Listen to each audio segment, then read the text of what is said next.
Good morning, everyone. It's December 20th, 2018. I'm Eric. How's everyone doing this morning? What is it, 5 more days? Get Christmas over with. Man, do I hate Christmas. Every Christmas, we break ourselves trying to make our children happy, and it's all for nothing. All for nothing. But here I'm at the Free Thought Project, and I'm going to hit some of these headlines, and then I have one I'm going to focus on in particular. Because a citizen filmed it, cops found guilty for punting handcuffed teen's head like a football. You might you might remember me covering this.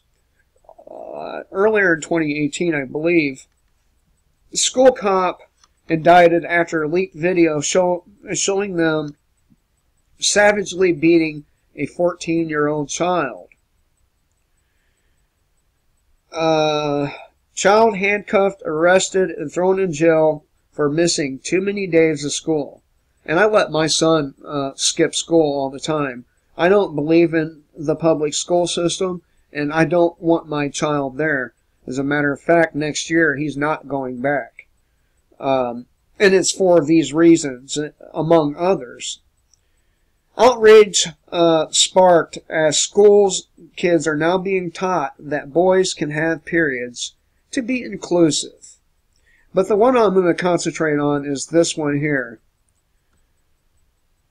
Crazed cops flash badges, threaten to carry out mass shooting and kill people. And this one comes from Matt Argus.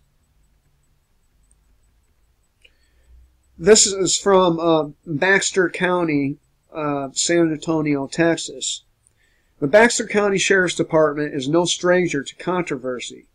Their history includes killing children, raping toddlers, and shooting innocent elderly grandmothers. Now the department is in the spotlight once again, this time for threatening to carry out a mass shooting.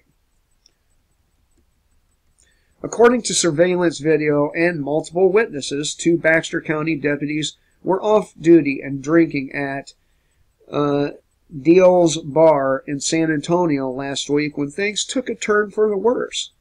In quotes, they said that they were going to come back and shoot up the bar and kill people, said Joshua Cornell, a bouncer at Deal's. According to witnesses, the cops were not only drunk on alcohol, but they were also drunk on power as they ordered patrons around and demanded the DJ play what they wanted. The deputies went so far as to show the patrons their badges to demand they comply. You see how they use their badges to get to force their will upon everybody? When people refused to comply with the power-tripping deputies, the deputies became enraged. In quotes, they were trying to order people around and tell them what they could and couldn't do just because they're Baxter County sheriffs, said Cornell. As News 4 reports, according to a police report later in the night, a deputy allegedly offered a woman $20 for services believed to be sex, according to a police report. Security asked the deputies to leave. The pair left the bar, went to Taco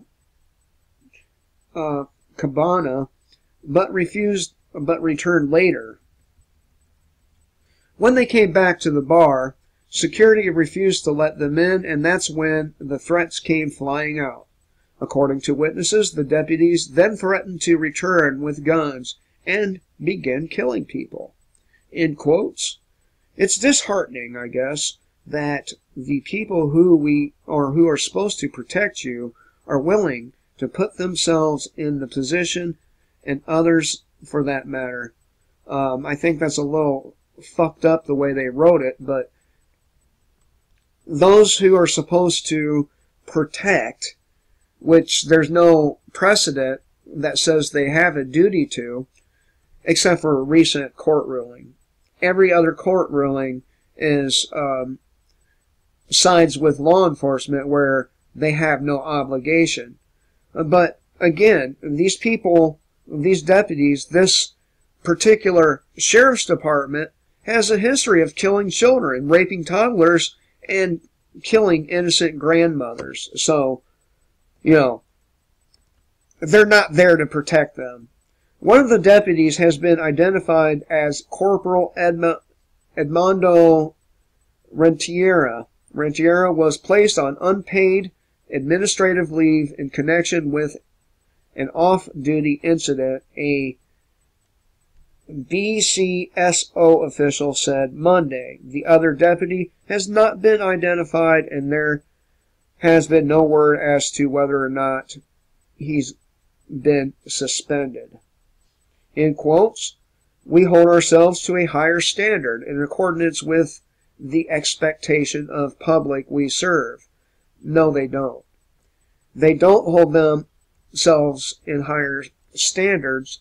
Otherwise, they would think for themselves and not enforce unjust law. But this kind of thing is constantly going on across this country, and for some reason, moronic pro-law enforcement people will stand by these animals no matter how many children they rape, no matter how many children they kill, no matter how many elderly grandmothers they injure, no matter how many unarmed people they shoot in the back. That is one of these symptoms of groupthink. Can't think for yourself, so you'll just go along with the status quo. Anyway, thought I would share these headlines and this particular article with you. If you agree with any of what I have said on any of my videos, please give me a thumbs up and a share maybe. And if I'm worthy of your spare dollars, my PayPal link is below. Till next time, kill the state before the state kills you.